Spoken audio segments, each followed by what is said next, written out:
ұмытшақтық, деменция,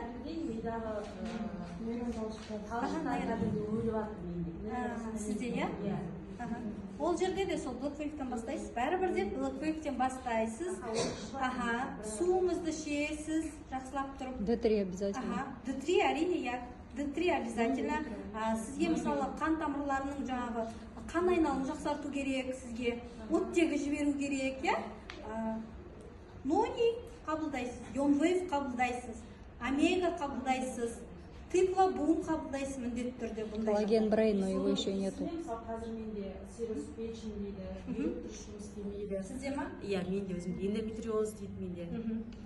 Сосын өзі бірнеше диагноз қойылады. Бірнеше диагноз. Вообще менде, если честно айтсам, аяғымды шешіп тастап тұрамын ғой, бетонның үстінде, кәдімгі қызып кетеді ғой. Кәдімгі аяғым от болып жанады. И қолдарым всегда ісіп жүрем. Мысалы мен қазір ісіп жүрмін. Иногда 60 килограммға дейін көтеріліп кетемін да, мен күнде өзімді қадағалап жүрмін ғой. И вообще мен салмағым осыдан бір 3 жыл бұрын 52-51 болатын. Қазір данный момент 58 бұл. Мысалы бүгін 58-де бірдеңе болып келді.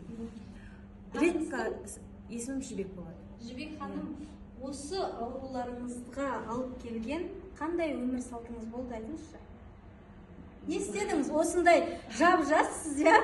Басыңызда, мысалы, куча болезнь, оған сізді не алып келді? Айтыңызшы.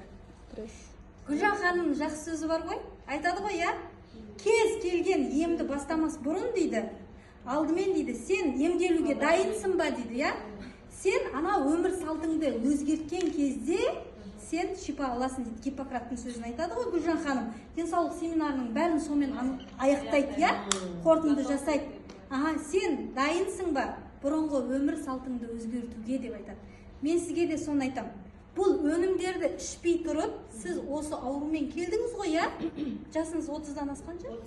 36-тасыз, иә? Мысалы, қазір сондай келіншектер келеді, анализін ашсан, 36 емес, 70-тен асып кеткен әженің анализдері сияқты, иә? Қанша жыл өмір көріп тастаған анализдер сияқты да, анау. Сонда осы өмір салтыңыз ғой сіздің осыған алып келген. Бұл сіздің өмір сүруіңіздің қазіргі нәтижесі ол. Значит, сізге өзгерту керек. Сіз не істедіңіз? Енді білмеймін, дизи іштіңіз ба, кола іштіңіз ба? Не істедіңіз? Цирроз печень неден болады?